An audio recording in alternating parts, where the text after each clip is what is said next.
This meeting of the Livingston Parish School Board will now come to order. Ms. Tina, will you please call the roll? Mr. Sharp. Here. Mr. Seals. Here. Mr. Frizell. Mr. Brad Harris. Mr. Cecil Harris. Mr. Cox. Ms. Cockrum. Here. Dr. McMorris. Mr. Link. Here. Mr. Chafin, do we have any public comments tonight? No, sir. Thank you, sir. Okay, then moving on to item number 2, approval of the minutes of the school board meeting held on April 3rd, 2025. Are there any corrections to the minutes? No corrections, then do we have a motion and second to approve the April 3rd minutes? Brad Harris makes a motion. Mr. Jeff Frizell seconds. All in favor, please say yes. Yes. Any opposed? There are none. That motion carries. Item number 3, recognition of 2025 artwork contest of the Louisiana School Boards Association. Superintendent Purvis. All right, thank you, Mr. Link. Each year, the Louisiana School Board Association, they host a artwork contest, and the winners are revealed at the convention. And so us, as myself as superintendent and the board members, you know, it's really an honor for us when we go to that convention and we have someone from our district who receives one of those awards. So it is with a great honor that we recognize Mr. Landon Nguyen of Denham Springs High School and teacher Jill Rivalet. Congratulations.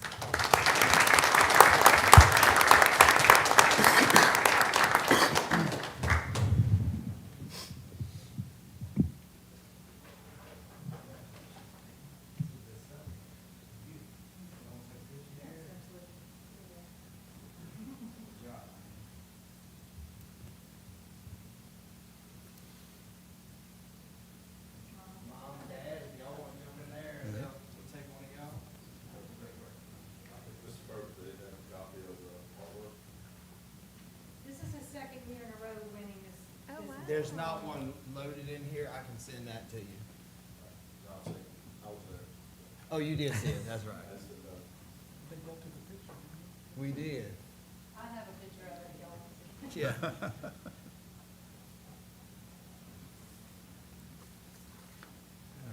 Landon, congratulations, man. Yeah. And parents, we Good job. appreciate y'all being here.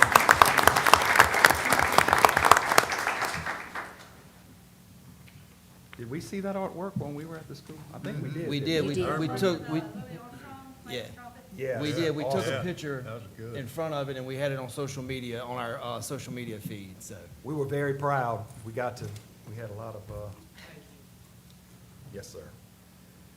All right. Another thing to be proud of here on the agenda, item number 4, recognition of the Denham Springs High School STEM Sharks Enterprise Design Engineering Team.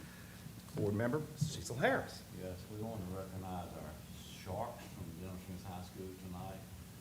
We're also going to let them make a presentation for the group that they are going to be going to Washington DC. Just want to read a little snippet about them. The Denham Springs High School STEM Shark Enterprise Design Engineering Team has been a national finalist for the 15th annual Samsung for tomorrow competition, which recognizes the high school initiatives that propose initiative solutions to critical issues in the community. The Shark team was selected for designing a software application and device to educate and bring understanding to residents who have a question or concern about the carbon capture sequestration project proposed for Lake Maupaw area. Students created an app that will allow residents to get information about the CCS current conditions of the lake, conditions of the site of their choice, and information on how to contact authorities if a leak is suspected. They created this app. Team members collaborated with the Louisiana State University, Southeastern University, and Dr. Catherine Romanak, a world-renowned expert in the CCS from the University of Texas. They also worked with scientists and analysts of the from Louisiana Department of Natural Resources and Client Information Center of the Baton Rouge Development to develop their project. They're going to Washington DC on the 27th through the 29th. Is that correct? They're one of 10 national finalists selected from 50 states. They've already won guarantee of $50,000 award from Samsung Technology for the classroom supplies and pay for their travel and so forth. And if they're one of the winners, they will win $100,000. And so at this time, we would like to turn it over to the group and let them do your presentation.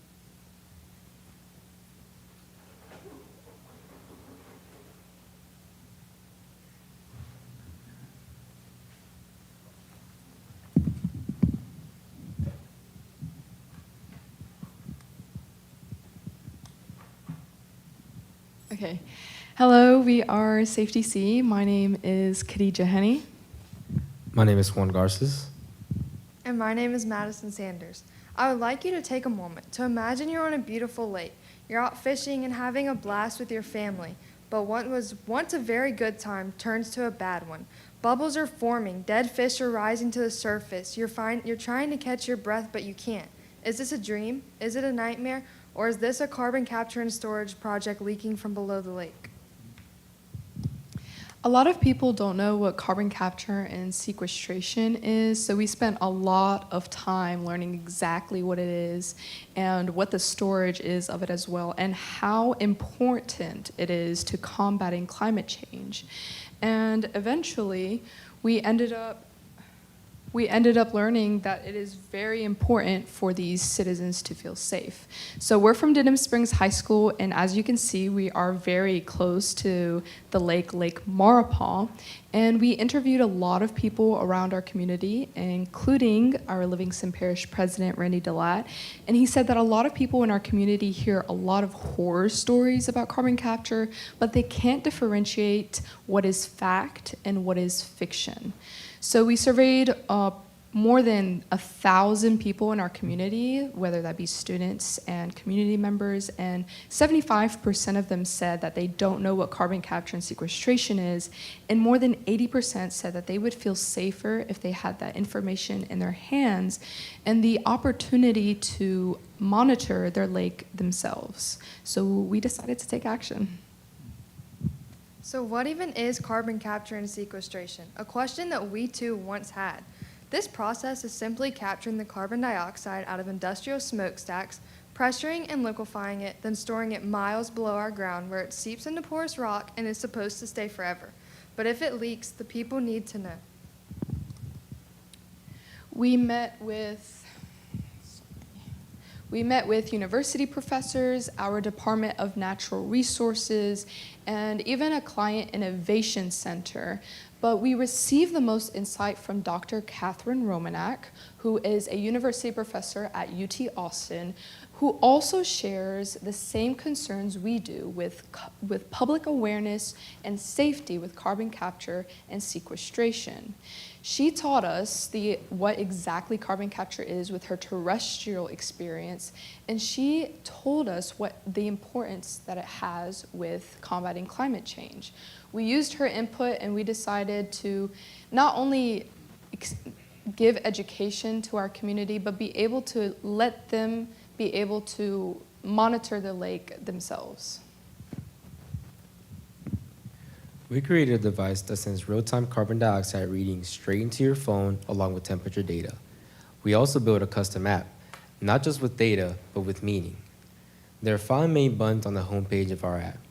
These buttons not only educate the public on carbon capture and state the voices of our community, but they also show real-time data of our local lakes, connects the user to the device, which allows them to have personal readings of their local aquatic ecosystems, shows them a link to a feedback form, and lastly, explains to them what to do in case of an emergency. Our user-friendly device has you connected through Bluetooth, push a button on the same page, and put it in your water for readings. This puts information and security back into the hands of the people, making them feel more comfortable with the safety of their own lake. The best part about this device is that it can be used worldwide, because not everywhere has their own monitoring on their water ecosystems. This puts information and security into the hands of our people. Our device is also sustainable as it uses a rechargeable battery, a biodegradable 3D printed box made with PLA, and uses a sensor that's screwed into the tube so that it is removable, allowing the tube to be recyclable or reusable, which reduces waste and costs. We built a future for our community where they can test their own lake, trust their own data, and feel safe again. We built a future where people can feel comfortable with science and have the tools in their hands to trust it again. We are Safe DC. What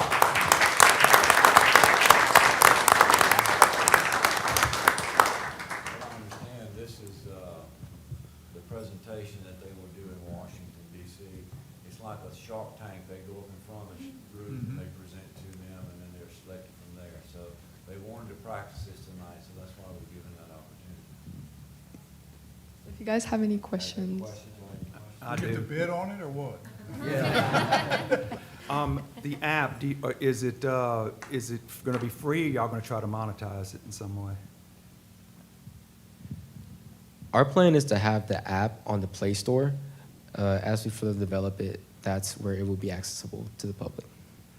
Go through, just quickly, how somebody, if they didn't feel good about the lake and the stuff in it, what would they have to do, and how far would it have to, could you just use your phone, or you have to have the stuff to put into the lake or whatever? How would that go about?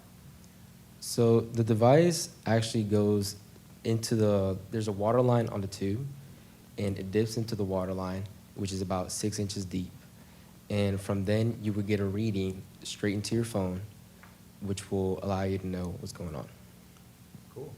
But you don't actually need the device to install the app. So Southeastern University will show right here, they have 4 buoys where the data of carbon, CO2, and other data is on there. Oh, and come they on, will, really? Yeah, they will be That's able to unbelievable. see that data on the app. So you don't need the device to be able to feel safe, because we understand that for some communities, if they don't live here or they live somewhere else, they might not be able to have easy access to it.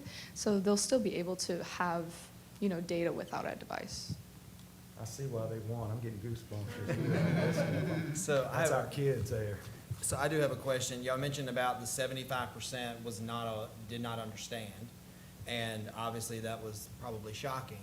How do you feel that y'all could go about educating the public on this? So whenever we got that reading back, it was honestly unbelievable but amazing at the same time, because from the beginning of creating our app, we had the idea, which is actually our first button, where it just tells you all about CCS and what it is and the benefits and that. So I think that will help improving what is CCS, because for the longest time, we didn't know what it was either, and it's just a known question. And I do have one more thing. Y'all mentioned about you would get a reading and you would know in case of an emergency. So in case of an emergency, what do you do?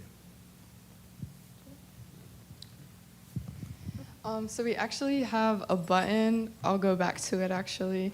We have a button where you not only have in case of an emergency, but there's also a feedback form. So in case of an emergency, there's a phone number that DNR, the Department of Natural Resources, gave us, and they said that they would ensure that they would inspect everything that was questioned to them, any call that they get. So that's what they told us, and that's what the number is on the feedback or that button, but there's also a feedback form to us so that we can also give back to the community and give them a response as well. So are the signals on there, the red, yellow, and green, does that kind of tell you what stage it's in? Like green is good and Yes, sir. red would be emergency? Yes, sir. Okay. So green, we have we have a slide for that too. But yeah, there's Okay, so it gives you specific readings for what red is, what yellow is, and what green is. Red is like absolutely nowhere near it, and green is you're good to go. Yellow is you might want to call the number and see what's going on. So yeah. One last question. If y'all, when y'all get rich later on from either this or something else, y'all gonna remember your school board members here? Of course we will. Okay, Yes, all sir. right, thanks. If y'all's app reaches caution or alert, will it automatically push out to the local people in Marpole, Springfield region, the people that live around the surrounding areas, push out an alert, kind of like if there's a For flash people that flood have the warning or app, something? yes. So for the people that have the app, if there's, for the buoys, if there's anything that's red and it's dangerous, and anyone who has our app, they will be able to have that notification of like, you probably don't want to come here right now. It's not very safe. And there might be a leak. So, but if you don't have the app, there's no way for us to communicate to So that. if you do have the app, say I go out there and it says alert, will it automatically push through to everybody who has the app? Or I have to do something, or y'all do something? How long will it take for people to be notified if they have the app? If you did it, Yeah, so I go out there, I measure it, I'm like, oh man, this is bad, and I hit whatever, I gotta hit. Does it automatically push out to everyone, or y'all have to do it, or how will everyone be alerted? we actually thought about this, and we talked to our professionals and Mr. Z with this, because we were very concerned about people putting the device into places other than the lake. So for example, your bathtub, I mean, there's so many, people are crazy, So we didn't want their data to affect, any precautions if they do something insane, and it might scare the community. So we did think about that. I think in that case scenario, they would contact. If there's something wrong, you would straight up contact that number or go to that button, send the feedback form, and the app will take that data, take your information where your location is, and then share it if there is an emergency. So if that app, let's just pretend they're in their bathtub. Yes, sir. All right, none of those should light up. But if they're anywhere in Lake Marpol, then some of those buoys should be lighting up as well, huh? The buoys are actually for Southeastern. So these buoys that are on the board right now are currently on the Lake Marpol's lake, the Lake Marpol, and the buoys have data that read to Southeastern, and they have it as public. So we have that data because it's public. But so this has nothing to do with like the person who has the app or has the device. This is like a totally different button for you to see the data on your lake without having the device, if that makes sense. So if Tickfall buoy has an alert, I'm just trying to find out how the people, in other words, that's what I'm saying, the people would want to know. Yes, I think it's a great app, I love it. Yes, sir. I absolutely love it. I think it would be wonderful for the people of Marpol, Springfield, Yes, sir. to be able to get that alert quicker. So maybe if y'all could team with Southeastern, and if their buoys have an alert, it pushes it out versus somebody's bathtub. Dr. McMorris is waiting to be an investor, sounds Yeah. like. So, let me ask a question. So basically, because the injection wells are miles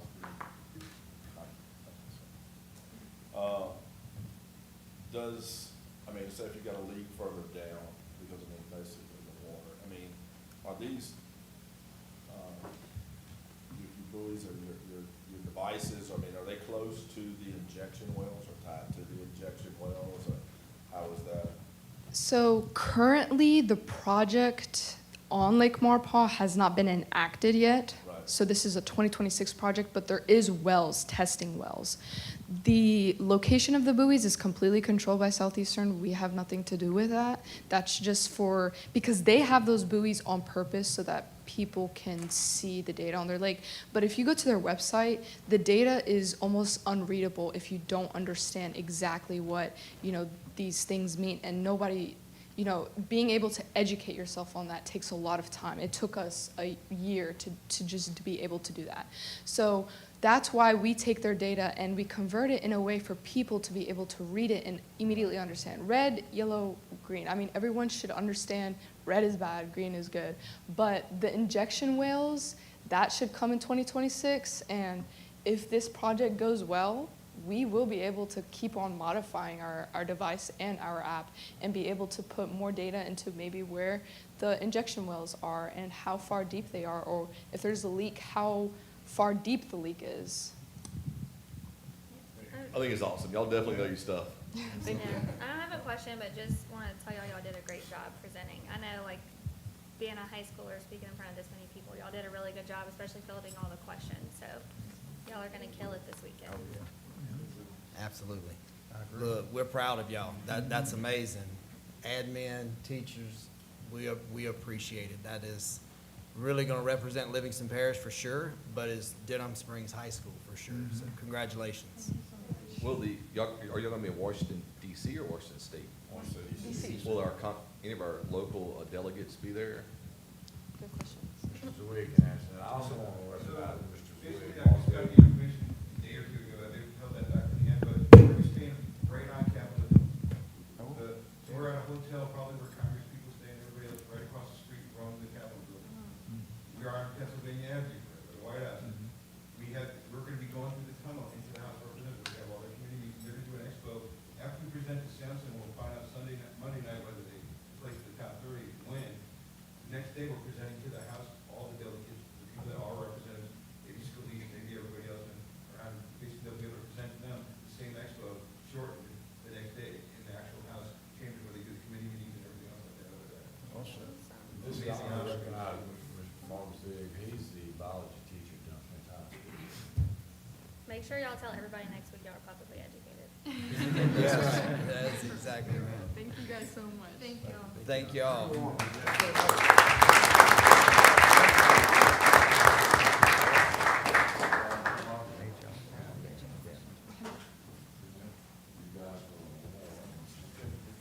congratulations. I don't have everybody's name up, so some of them anyway. Madison. Thank you. One.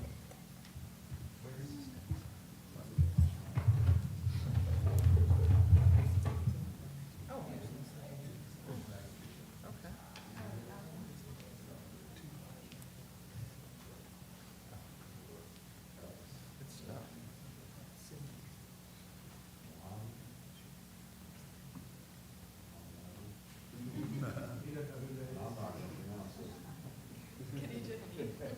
Thank you so much. Congratulations.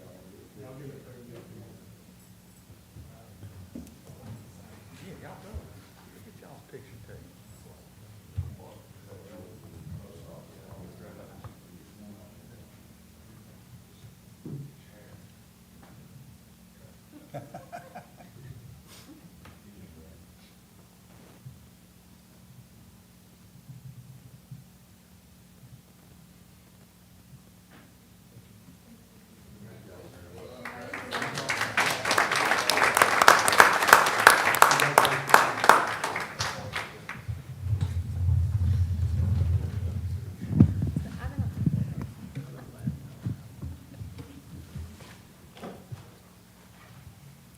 That was fantastic. Absolutely. All right, continuing with our awesome student night, seems like that's what we got going here. We couldn't leave Albany out. That's where we are. So tonight, item number 5, if you go on your sheet, if you're following, with recognition of Albany High School FFA student who placed first in state for electricity. If you'll come on up, Brody, come on up to the mic. I'm not gonna make you talk really, but I'm just gonna say a few things and we're gonna play some stuff there. Go ahead and let's just play some of the things first. If you want to explain some of it, you can explain while it's coming.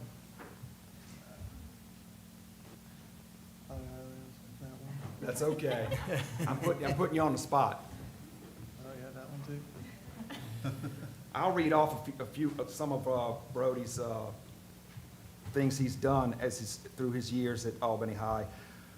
Brody has been competing in electricity since his freshman year and has won multiple competitions, including Walker Invitationals, ABC Pelican and Bayou Craft Olympics, and FFA Area 4 and state competitions. He has won multiple pennants, banners, and over $1,000 worth of tools, gift certificates, and scholarships. Below we have here his FFA statistics. FFA divides the state of Louisiana into 4 areas. Top 4 students in each area compete at the state level. As a freshman, 2023 FFA Area 4 competition, first place. 2023 FFA Louisiana State Electricity Competition, at that time, 5th place, and just missed out on a banner of the top four get banners on that. Sophomore year, 2024 FFA Area 4 competition, first place. 2024 FFA Louisiana State Electricity Competition, 4th place.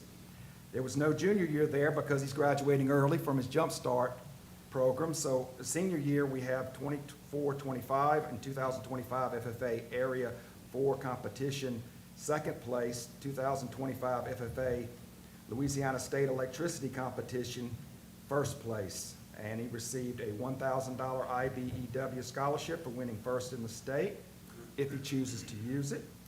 Brody is currently attending ABC Pelican chapter on a scholarship from Excel. He plans to work in the electrical field and is currently being approached by multiple local companies and plants.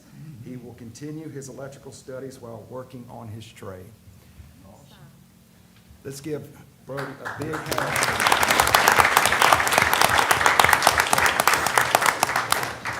And I'm gonna present you with this. Brody, I want to say, first of all, as a former ag teacher, I understand how much that little blue banner means right there, especially with electricity. I know Mr. Jones in the back knows that as well. That is an incredibly, incredibly hard competition, so we are very proud of you. Those of you, if you're not real familiar with what went on in that competition, when they had the thing that looked like a 2x4 wall, that's essentially a 2x4 wall that's set up for that competition, and those students are assigned for a task, and it is not an easy task. It may be a three-way switch, maybe a four-way switch, and they're actually given that task immediately, and they have to go to work, and it is a very, very hard process. So that's a lot of hard work. Congratulations, we're proud of you. I didn't even know they had electricity in ag. Never knew. As a competition. Ag has everything. I You just made Did a I new know that? catchphrase. We're gonna turn around and get to you.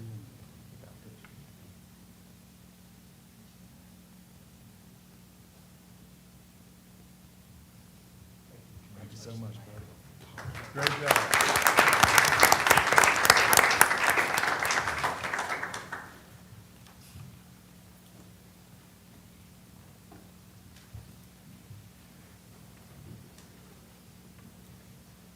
I'm usually never at a loss for words, but I will tell everybody here and anybody watching at home, if you wonder where your tax money's going for schools and things, you just saw it, okay? And many, many, many more. It says a lot about our teachers here, our faculty, and all of our people involved in what they do with these kids every single day. These are some of our best and brightest, but we have many, many more that do many things throughout. So we're very, very appreciative, and we're very, very honored to have all y'all here tonight. It's some of our favorite things to do is to honor you and all the hard work that you do throughout the year, and we know what it means. All right, item number 6, addendum. Discussion and action on adoption of resolution recognizing and proclaiming May 5th through 9th, 2025 as Livingston Parish Public Schools Employee Appreciation Week. Superintendent Purvis. All right, thank you, Mr. Link. I want to just take a few minutes to thank our employees and declare May 5th through the 9th Employee Appreciation. Anytime I have an opportunity to speak to any group, I typically say that it's an honor for me to stand before any of the employees in our parish or our parents, because I'm superintendent of this particular parish, Livingston Parish, where we have the best students, we have the best employees, and we have employees that truly want to do the best for students at all times. And, you know, I don't think every district can always say that, but we can truly say that because we do have the best. And so I would encourage the public to join us May 5th through the 9th during Employee Appreciation and show a little love to each of the employees. Every employee in our system, they're all part of the educational process. We couldn't do it without any of those individual job classes. And so this is a appreciation for all employees in our district. And so I'll take just a moment to read a resolution that I will ask the board to approve. So Livingston Parish employees mold future citizens through guidance and education, and whereas our country's future depends upon providing quality education to all students, and whereas Livingston Parish Public Schools employees are challenged daily to reach out to every student, regardless of ability, interest in learning, social or economic background, physical, mental, or emotional handicap, race, religion, creed, or ethnic origin to provide assistance and guidance for full intellectual development. And whereas all school employees or system employees contribute immeasurably to the intellectual and occupational preparation of individual students who will eventually determine the quality of life in America and in this parish. And whereas it takes a combined effort of all school system employees to continue making positive impressions on the future lives of all students. And whereas the week of May 5th through the 9th, 2025 is hereby recognized and proclaimed as Livingston Parish Public Schools Employee Appreciation Week in Livingston Parish. The Livingston Parish School Board calls on all citizens to provide public recognition and appreciation for the dedication and contributions of school system employees, not only to this parish as a whole, but to each of us as individual citizens, and to accord them the deepest respect and admiration they so richly deserve. I ask the board to approve this and declare May 5th through the 9th Employee Appreciation Week. Thank you, Superintendent. With that being said, do we have a motion and second to adopt it? Mr. Bob Seals makes a motion. Mr. Brad Sharp seconds. All in favor of the motion, please say yes. Yes. Any opposed? There are none. The motion is carried. Thank you, Superintendent. Thank you. Item number 7, discussion and action on approval of change order number 1 for Denham Springs High School new field house, Coleman Partners Architects, professional of record, Jeff LaRosa and Joe Safiati. Good evening, members of the board. I am Jeff LaRosa with Coleman Partners Architects, and I'm here today to present, as you mentioned, change order number 1 from Blunt Construction in the amount of $110,000 for the new Denham Springs field house. And that's all I have. We can go over the details if you'd like after this meeting, but that is the total value. And we did bring Mr. Cecil Harris up to speed on these items within the last few weeks. Does anybody have any discussion on this? All right, there being no discussion, do we have a motion and second to approve change order number 1 for Denham Springs High School new field house? Mr. Cecil Harris makes a motion. Mr. Jeffers seconds. All in favor, please say yes. Yes. Any opposed? There are none, and the motion is carried. Thank you. Thank you. Item number 8, ratify bids received on April 22nd, 2025 for the following child nutrition purchases for the 2025-26 school year: disposable products, ice cream products, milk and milk products, and purchased foods. Supervisor of Child Nutrition Programs, Ms. Summer Purvis. Good afternoon, members of the board. On Tuesday, April 22nd, the Child Nutrition Department received bids for purchased foods, ice cream, milk and milk products, and disposables. Tonight, we're here to present the bid recap, a copy of which is included in assembly for each of your review, and request that the board ratify these bids. The first of which is purchased foods. We received 2 responses, Gold Star Foods and Lackassane. We recommend Gold Star Foods be awarded the contract for the purchased foods for the 25-26 school year. And I don't know if y'all want to vote on these individually or all together. We could do them all together. Okay. For ice cream, we received 1 response for Hershey's. As such, we request that Hershey's ice cream be awarded the contract. The next is milk and milk products.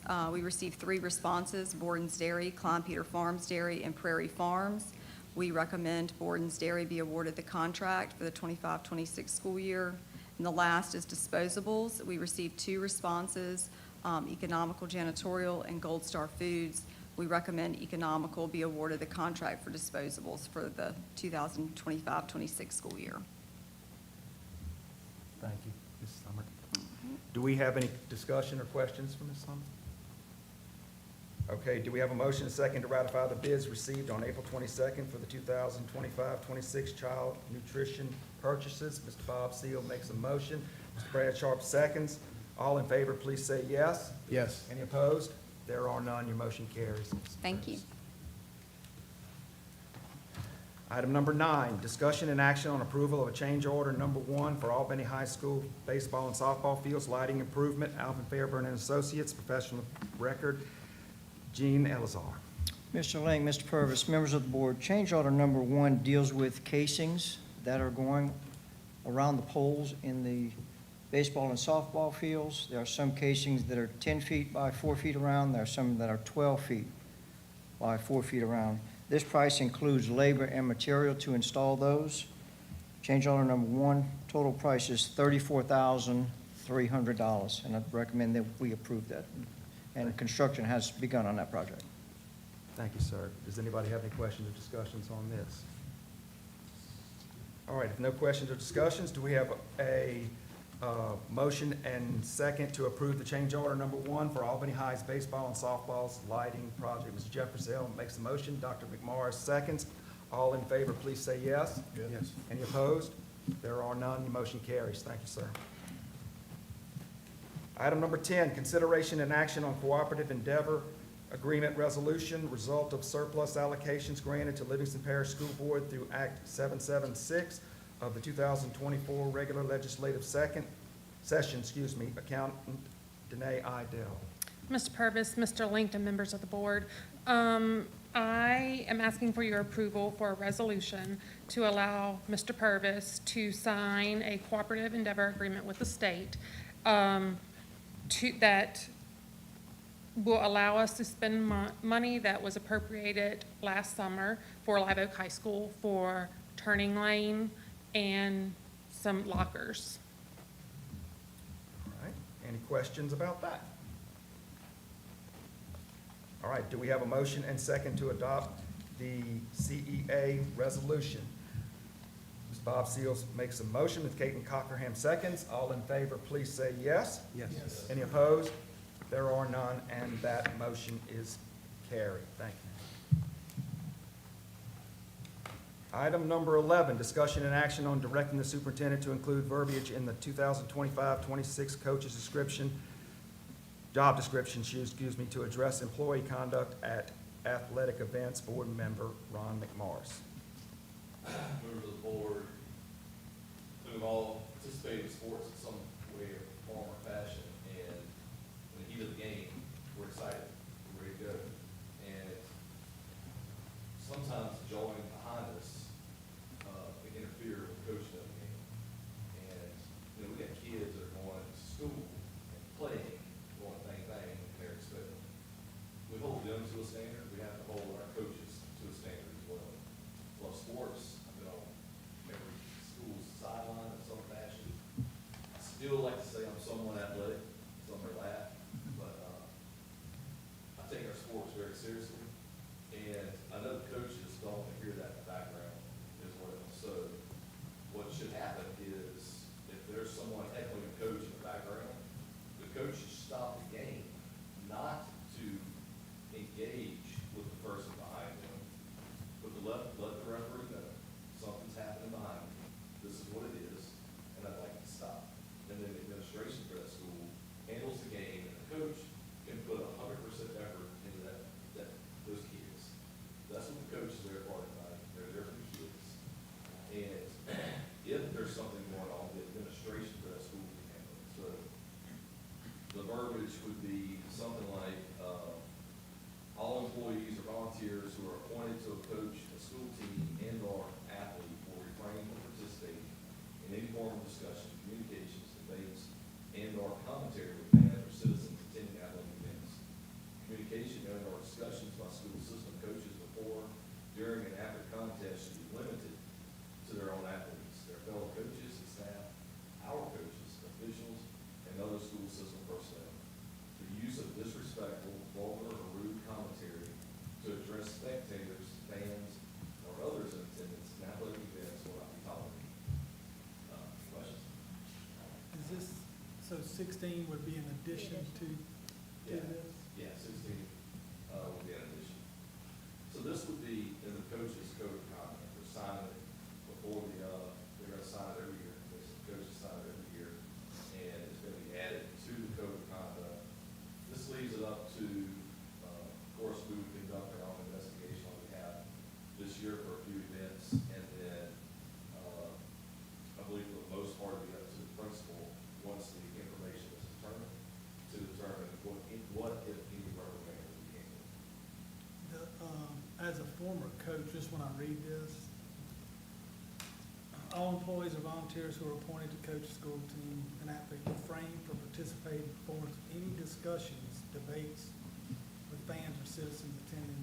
And then the second sentence, communication, discussion about the school system, coaches before, during, and after contest should be limited to their own athletes. I mean, as a former coach, when I go to a game, are we saying they can't talk to the other coaches? That's, So we've had a couple of events happen just this year where an issue from someone in the stands and a coach, and the game was stopped, and interaction took place between them. Instead of the coach stopping that game, what should have happened was the referee should have notified of what was going on, and the administration for that school handled the situation immediately, right there, on the spot. And instead, attention was given from the game to the stands, okay? So if that could happen all the way into the stadium, whatever, when we're having a coach, on the sidelines, and you want to turn around and go pump the fans, that's not what we're discussing here. What we're discussing is negative interaction between the coach and the fans. And this is the investigation of somebody, the coach turned around and was pumping the fans up. We want that. We want the coaches to positively engage with the people. They want to do it. We don't want to tie their hands, but we also don't want the negativity to be escalated any further than it has to. Their job, plus it's free time out.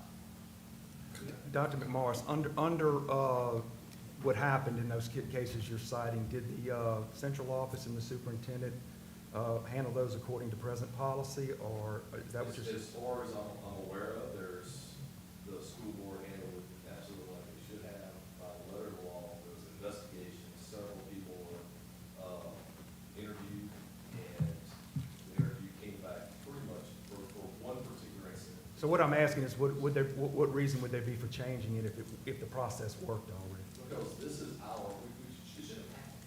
Okay, it should have happened. The coach should not have stopped the ball game and turned around and talked to that person, regardless of what's being said. As soon as it started, it should have been ended by the personnel. That coach is taken away from the kids during this time. It took time for that to escalate enough for that coach to call timeout and turn around and engage the audience, or the participant audience.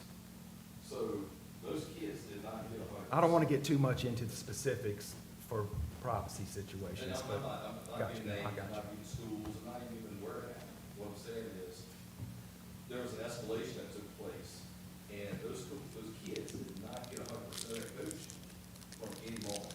And then afterwards, did they get 100% after that? So, I guess I'm just under the feeling that if the process worked correctly, there's probably no need for change. well, and I'm just looking here on 11, for 11 on there, it says shall display respect toward each other, students, athletes, and the public, and I think this is a key term, maintain self-discipline. I mean, I agree, the coach shouldn't be doing that, Oh, but I if he agree too. maintains self-discipline, that doesn't well, happen. we've had more than one issue arise. I think there was one that was a little more, took a little more, billable hours, I guess you would say, as far as investigating the issue. So apparently, it wasn't rated.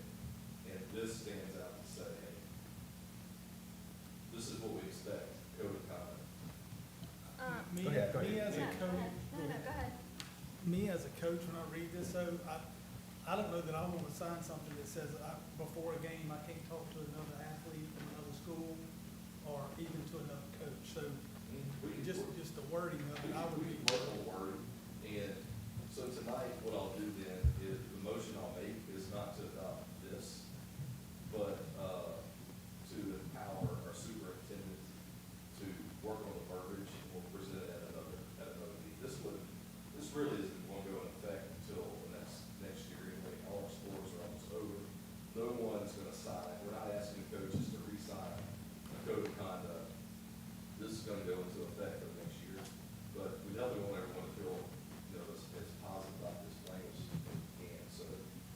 I'll change my motion from adopting this language to, asking the superintendent to come up with some language that would allow for the coaches to communicate and interact with the parents. It's the negative verbiage we don't want to continue. Which is, and, I mean, just maintain self-discipline, really. Well, it's happened more than once, all right, and this, I don't know how many years. And I mean, I can tell you, we can put out everything we want, I don't know if that's gonna change a coach that doesn't maintain self-discipline. Well, I didn't talk to any principals, all right, I'm not trying to act like a principal, but I know that some other things that we've had as principals were appreciative that there was language that we discussed that gives them footing to where they can say, hey, look, you know, they may not like it either, but it's kind of hard to come up together with people. It's harder to discipline people. Again, not a principal, maybe it's not as hard as what I'm thinking it would be, but this gives. No, it is. This gives a little bit more footing for the principal to stand on and say, look, this, you broke the rule. I mean, this is, it's clear, you can't do that. Yeah, all I was gonna say is, you had mentioned a code of conduct, which I'm assuming is separate file than this, that they sign. Is that correct? Well, job description, code. of Okay, I was curious. I was just double checking. Job description. Okay. So, do they sign that, I guess more so asking y'all, do y'all require anything like additional that the coach would sign? Like, is it something as simple as like asking the principals, hey, can y'all tighten up an additional code of conduct maybe, since they're y'all's employees anyways, and y'all are having to discipline them, can we get something like, I don't know. I'm So just I've been talking about thinking of- this, particular thing now for several weeks. Okay, And discussing it, this has been communicated with Mark Boyer, and as far as his concern, or his suggestion, is that we add this to this document, it's something the coaches sign every year, and he feels like this is where it would be the best fit for the coaches. okay. So yeah, I guess like you said, I know you're changing the motion, but if Jody's gonna take this and alter it, I would say either like tighten up number 11 to include some of that, like if, So it's double two down separate on the, ones. okay. Either marry the two together, Mhm. or change the verbiage. Yeah. So what I'm hearing is possibly you want to table this particular motion tonight? I'm not gonna table the motion, what I'm gonna do is make a motion that we empower superintendent to craft new language. In place of what you've asked, number 11? In place of this, and once it's finished. Can we we'll do come back that? and vote on it. Okay.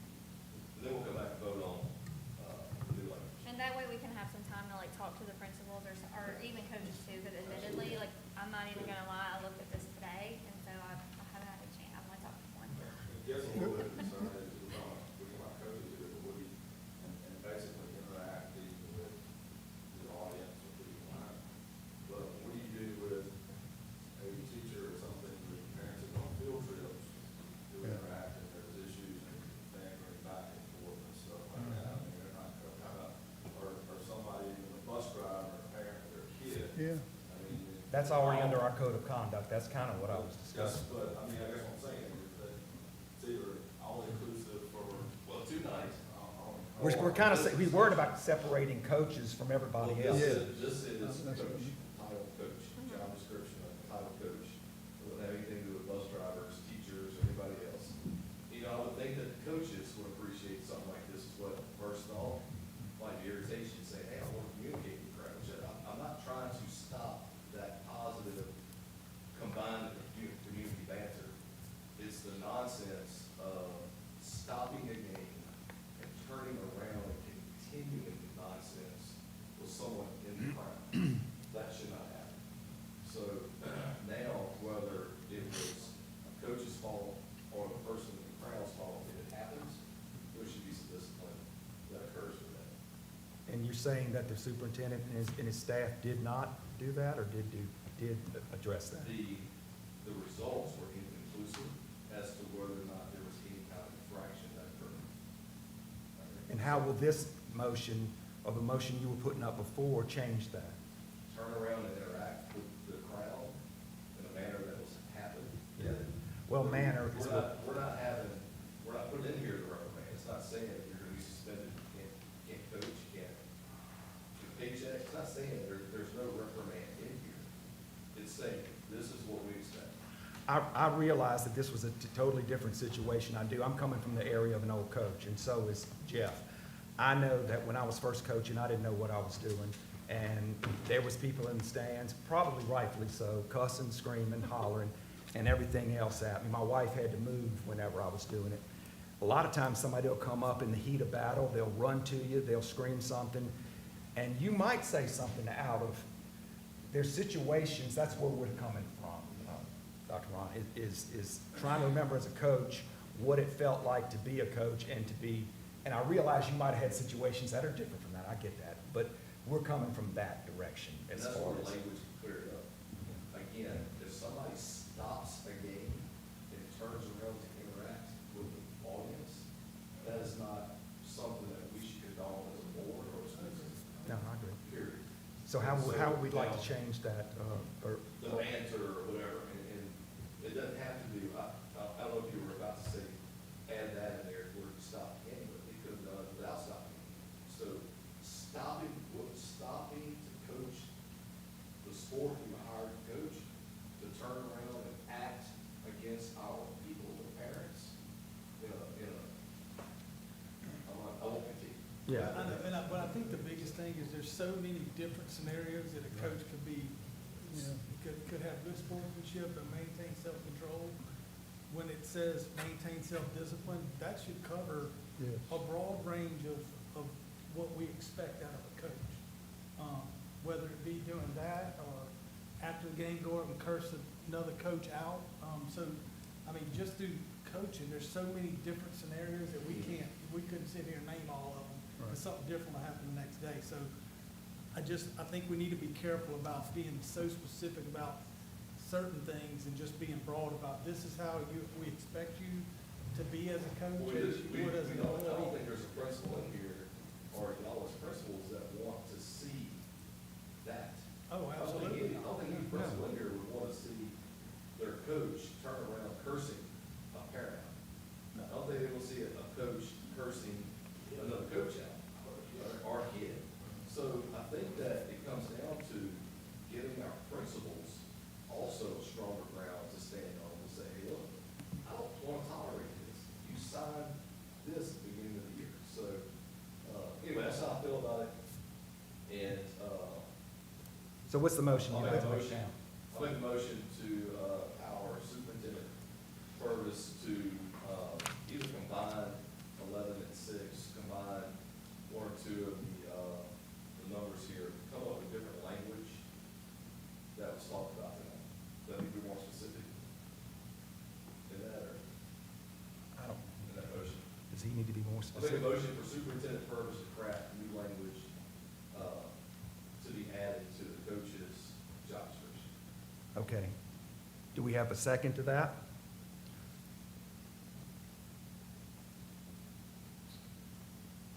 What, not too popular, I guess. I think there's a lot of questions about it, as well.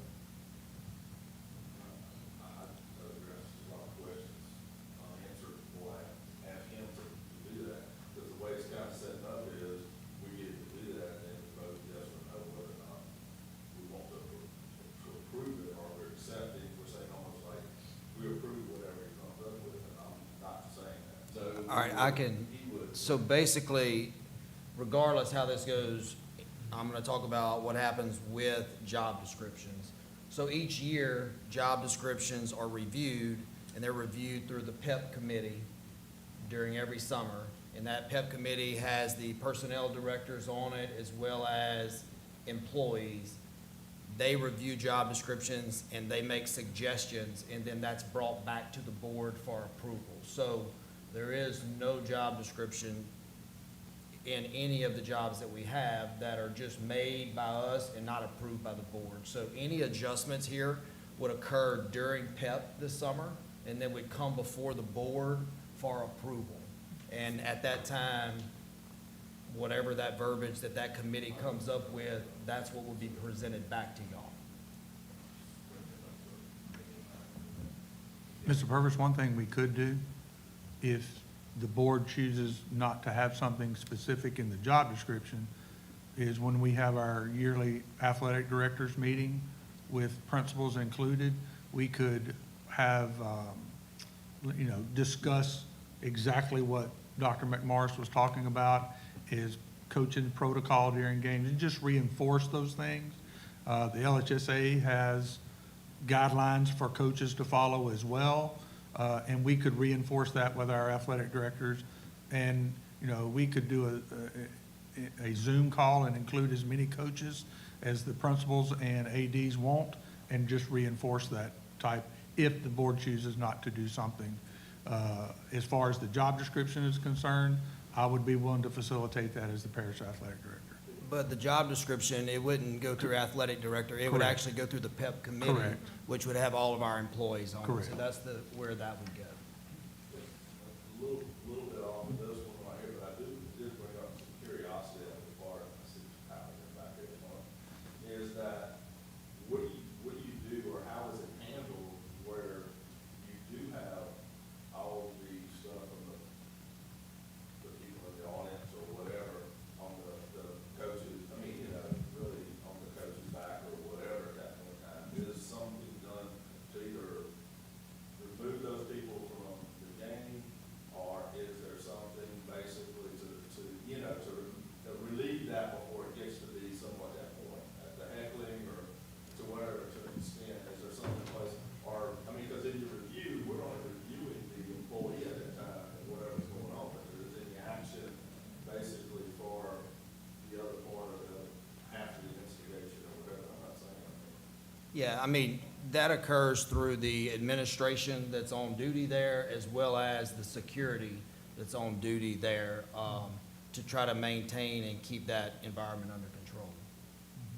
Because I know pretty much every ball game I've ever been to, I know there's administrators there, and even at junior high ball games, they've got, Livingston Parish Sheriff's Office there and that type of thing, so. Livingston Parish Sheriff's Department didn't stop this incident from occurring. Yeah. A game was stopped, a coach turned around and talked to someone rudely in the crowd, that apparently she was being talked to rudely as well. And this is what I'm trying to do. I'm just trying to stop this And I'm from totally occurring. in favor of that, and it shouldn't happen. Must not be, because nobody seconded it. No, So but- I don't but- want our coaches stopping a game to interact negatively with And people. I'm gonna tell you this, writing it right here doesn't change much. It's gonna be them talking to them and having discussion through Zoom and that type of thing. Because I can promise you, most of them probably just sign it and move on. Probably so, but this also gives the principals the leg to stand on to say, hey, look, you signed a job description, and we had a Zoom conference about it. So, anyway. But signing the job, that's what I'm trying to say, signing the job description is still the same thing. It's still Then the won't we same. tear the job description up? They don't just sign on No, it. that's the only reason, that's the only thing I'm gonna say, is I feel like what you're saying is already included in number 11, Right. personally. If I was a principal and somebody did what you're saying, I would say, absolutely not, you're not gonna act like this way, you're not gonna act this way, you signed, or your job description, your code of conduct, whatever, you are not maintaining self-discipline, et cetera. You're held to a higher standard, so you're suspended a game, or whatever the repercussions are, I'm not sure. And to me, that particular language is good language in terms of a conduct policy, because it is general, and you don't have to get specific about the actions, but it's a general courtesy that you should expect your employees, regardless of their coaches or whatever, to follow. You're talking about the present policy. Yeah. Yes. And I think in my understanding, our present policy handled the incident in a way that it should be, according to protocols, involving the right people and all the rest. So I think it worked. And I personally don't see where it needs to be amplified. Okay. Well, Well, then I will table this, and I will work on some different language that includes stopping the ball game and communicating with others, or something else, because I agree that everything was handled well.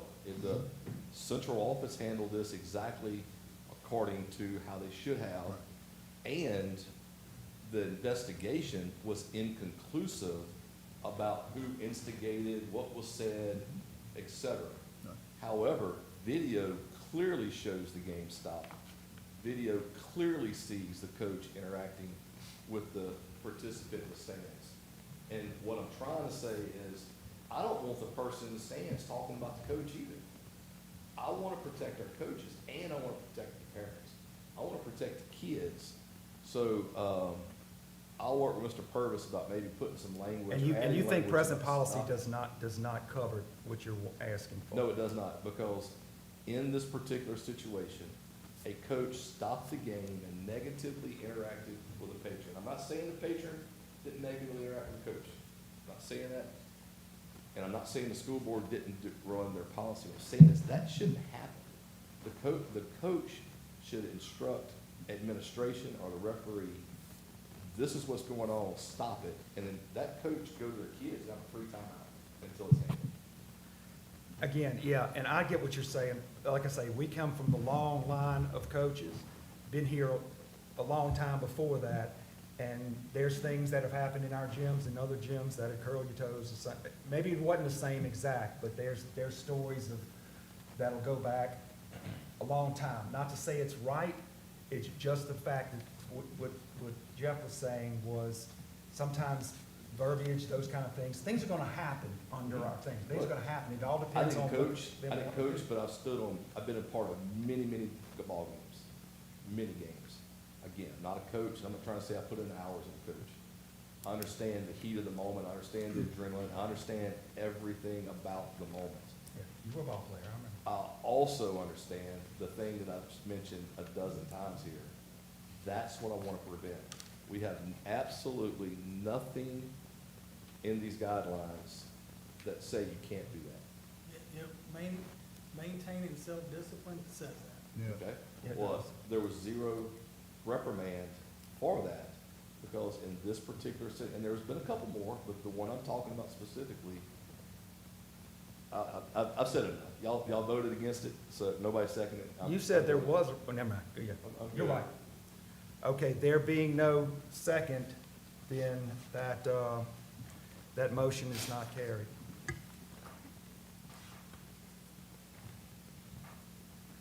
Item number 12, approval of monthly payment of invoices and district supplements. Do we have a motion and second to approve the monthly payment and district supplements? Mr. Brad Sharp makes a motion, Mr. Bob Seal seconds. All in favor, please say yes. Yes. Any opposed? There are none. That motion carries. Item 13, superintendent comments, Mr. Purvis. All right, Mr. Link, and I'll be pretty brief here. Y'all, this is just a reminder that we have our 7 meal maintenance renewal that's on the ballot for May 3rd. The early voting ends on April 26th, and remember that is our day-to-day maintenance millage, and I know you're aware of that. This is just a reminder. And the action taken so far, just to kind of give you an update, principals and central office employees were informed about the renewal. There's been large signs that's been put up across the district. Flyers and yard signs have been sent out to the schools for specific purposes, and there's been some videos that was posted on social media accounts. We've had an interview with Action 17, WBRZ, WAFB, and the Local Leaders podcast. We've had messages that reminded our parents about early voting, and I personally spoke with the Chamber event Leadership Livingston, as well as a group of real estate agents. And then there's been a mailer that's been sent to some of the frequent voters. And remember, it is our responsibility to make sure the public is aware that there is a ballot of 7 meal maintenance on the ballot. That from a public service standpoint, we have to make sure that we notify the public of that so that they're aware that that's on the ballot. And that's kind of a list of what we've done thus far to do that. And we will continue to do that up until May 3rd. The next thing that I have in your notes is just some of the upcoming athletic events. I won't read all of that because there's so much of that that's going on right now. We have golf, track and field, baseball, softball, all headed toward the playoffs. So I have that listed there and detailed out for you. And then I also have the graduation schedule because that's right around the corner. where it will list out the graduation locations and times with you. And I do want to say that wish good luck to all of our coaches, all of our students, and that we're proud for where they are so far. And I know with the support of our parents, coaches, athletic trainers, staff, and administration, they're going to be successful in the coming weeks as they're competing. I think we have many events going on right now as we speak. So, guys, thank y'all. I appreciate each of you. Let me know what I can do to help and continue working with our leaders to keep improving our system. So, thank y'all. Thank you, Mr. Purvis, we appreciate it. We do have a couple of announcements. First off, we need to schedule an athletic medical staff committee meeting on Tuesday, May 6th. Those people are Dr. Ron as chairperson, Brad Sharp, Bob Seals, and Cecil Harris. Do y'all have a time on May 6th that you want to go with? Dr. Ron? Dr. Ron, I think you're the chairperson on that one. Won't be in town.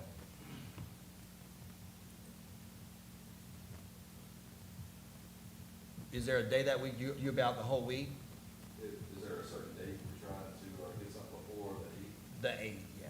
Yeah. I will be available the 29th, 30th, and the 7th. I put the 7th, Wednesday. Do they want to try on Wednesday, or is this it? Other members I'm fine with it. Y'all good with that? with the 7th? Okay, y'all have a time? I'm blocked out pretty much the whole day of the day, so On the 7th? 4. 4's good. That's fine. 4. So the 7th at 4? Yeah, 7. On the 7th at 4. And 7 to 4. Okay, and one more announcement also. We'd like to congratulate our own Miss Caitlin Cockerham for her time on WAFP this morning. She's a TV star that we all appreciate. Thank you. But it wasn't about our stuff here. It was about a very important cancer. You want to just give us a short synopsis of the stuff you did on there? Sure. I'm not going to be here next Thursday. My day job, I work for the American Cancer Society. I have a big event coming up next Thursday. We're trying to raise $400,000 for transportation and lodging grants for patients that do not have access to rides to and from treatment, things like that. So all of it culminates next Thursday. So I'm very tired. That's why I hadn't read your thing before. But yeah, thank y'all. And don't forget to mention that you spoke to some kids this week. I saw that. Oh, yeah. Clean that. Spoke to some first graders this week too. They were much easier on me than the junior high. Will not be back at the junior highs. You're making us look bad, Caitlin, with 3 kids and all you got to do, plus all those things. But, hey, we appreciate it, appreciate Thank y'all. you. With that said, do we have a motion and second to adjourn? Mr. Jeff Rozell makes a motion. Mr. Bradley Harris seconds. All in favor, please say yes. Yes. Any opposed? There are none. Motion is carried. This meeting is